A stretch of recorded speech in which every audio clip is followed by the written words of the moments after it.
Olá. Em- Vamos falar agora, em alguns minutos, sobre o tema da filosofia como forma de vida, né? Essa expressão filosofia como forma de vida, ela ganhou uma notoriedade muito grande nos estudos especialmente da filosofia antiga, no que a gente pode chamar dos estudos dos helenistas, né, que são aqueles que estudam a Grécia, Hellas é a Grécia, né, com a obra de Pierre Hadot.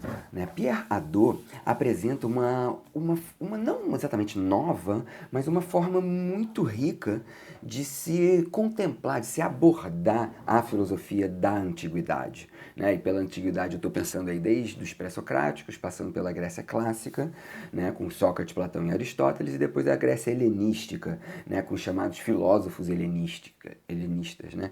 Os cínicos, céticos, epicuristas, estoicos, né? E depois os neoplatônicos gregos, né? Como Plotino, Porfírio e Âmblico, e por outro lado os neoplatônicos cristãos, né? A grande influência que o neoplatonismo tem nos primeiros padres da igreja, né? Como um autor como, por exemplo, Orígenes, ou então Gregório de Nissa, Clemente de Alexandria, e o movimento monacal, o início do movimento monacal, né? Com os padres do deserto. Né? Toda essa história da filosofia antiga, né, pode ser encarada, né, ou melhor, é melhor encarada, é melhor entendida, se entende que a filosofia nessa época tinha o objetivo de transformar o modo em que se vivia. Ser filósofo era agir no mundo de uma determinada maneira e não somente pensar determinadas ideias e não simplesmente formular um sistema teórico, né, até bastante coerente e muito estruturado, mas e que a vida da pessoa importaria menos. Pelo contrário, né? Então, ser filósofo é viver de uma determinada maneira. Ser filósofo é, claro, apresentar determinados argumentos que se compreende, que fazem com que você compreenda o mundo e todas as questões fundamentais da vida, né? Das questões filosóficas de uma determinada maneira. Então, se você era da escola dos estoicos, você tinha um conjunto, um discurso específico, um logos específico, né?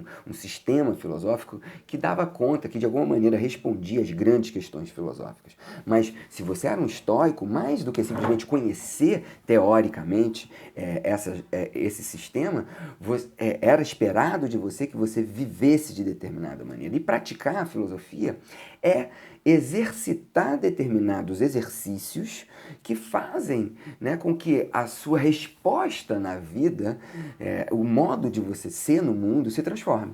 Então, ser filósofo na antiguidade era viver de determinada maneira e praticar determinados exercícios que a gente poderia chamar de espirituais, determinados exercícios psíquicos, né, uma certa terapia de vida, e Epicuro define a filosofia como uma terapia tes psiquetes, né, um exercício, um cuidado de si, né, porque a palavra terapia é um servir, é um estar tomando cuidado, servir aos deuses, né, aqui está servir a própria alma, cuidar da alma, ter uma preocupação com a sua alma. Então, a filosofia antiga era vista como um conjunto de exercícios, né, que estimulava, que convidava o filósofo, aquele que exercia a filosofia, que praticava a filosofia, né, a viver de uma determinada maneira, a viver uma vida boa, né, especialmente um conceito central na filosofia helenística, que é a ataraxia, alcançar uma tranquilidade da alma. Né? Então, quando você era filósofo, se esperava de você uma vitória sobre os grandes tormentos da vida. E se esperava uma vida pacífica, uma vida feliz, não necessariamente pacífica, mas uma vida boa, uma vida feliz. Né?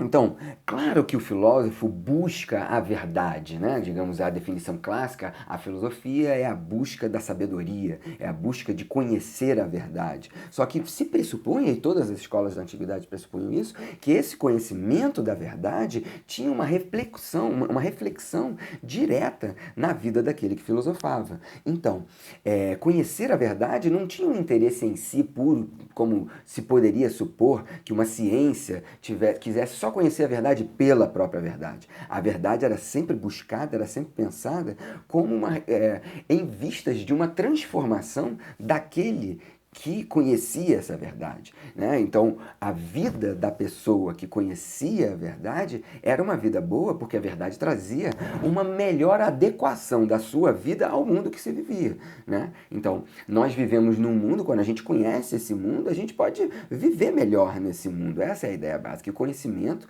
traz uma... Claro, eu estou falando de uma centralidade da ética sobre todas as outras grandes áreas da filosofia, como a epistemologia, como a ontologia, ou a física, ou a lógica, a linguagem, né? Que a ética, todas essas áreas da filosofia, elas têm uma repercussão sobre aquele que vive e o modo como ele vive, né? Então, a gente pode fazer uma crítica muito grande a um filósofo da antiguidade que seria simplesmente um filósofo teórico, sistemático, e não que tivesse uma repercussão dessa teoria na sua própria vida, né?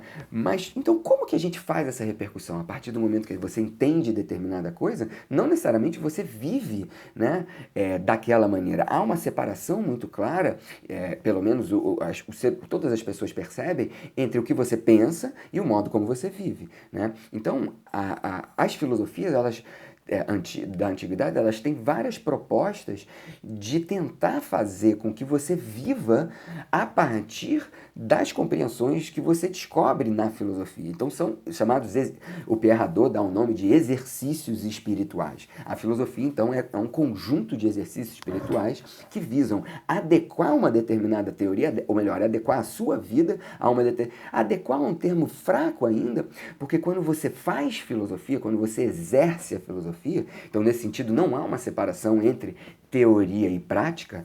Fazer filosofia, que é uma atitude teorética, tem o objetivo de uma prática existencial, que a sua vida está em jogo, né? Então, essas grandes filosofias, elas propunham exercícios. E a leitura e a escrita, por exemplo, né, são duas áreas intimamente vinculadas de exercícios. Você pode até pensar, você aborda um texto filosófico antigo de uma forma diferente do que você vai abordar um texto filosófico da modernidade ou da contemporaneidade. Porque o texto filosófico antigo, ele é um instrumento de exercícios. Então vamos pegar o exemplo das meditações de Marco Aurélio. O que o Marco Aurélio fazia? O grande imperador Marco Aurélio, ele, em determinados momentos, que ele, né, provavelmente da vida dele, a gente tem poucas informações, mas ele escrevia determinadas ideias para aquele determinado problema que ele tinha na vida lá do império. Imagina o imperador romano, ele descrevia o problema que ele estava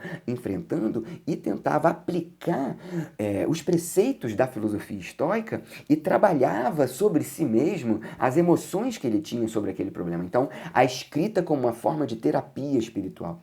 E também a leitura, né? Então, você não estava lendo para entender o texto, você estava lendo para se entender, para se transformar, né? Então, o livro do Marco Aurélio se chama Eis Realton, para si mesmo. São escritas que ele fazia para si mesmo. A palavra meditação, né, tem alguma ideia de uma reflexão da própria alma sobre si mesma, né? Então, eu gosto de uma expressão para a gente pensar os exercícios espirituais da antiguidade, prestar a atenção na atenção que você presta, né? Uma certa reflexividade do que você está fazendo na vida e como que você está reagindo, né, no mundo, como que você está vivendo a sua vida. Essa era a pergunta fundamental, como por exemplo de Sócrates, que ficava na praça pública perguntando para as pessoas, né, como que elas viviam a vida delas, né? Então o que eu estou querendo apresentar aqui?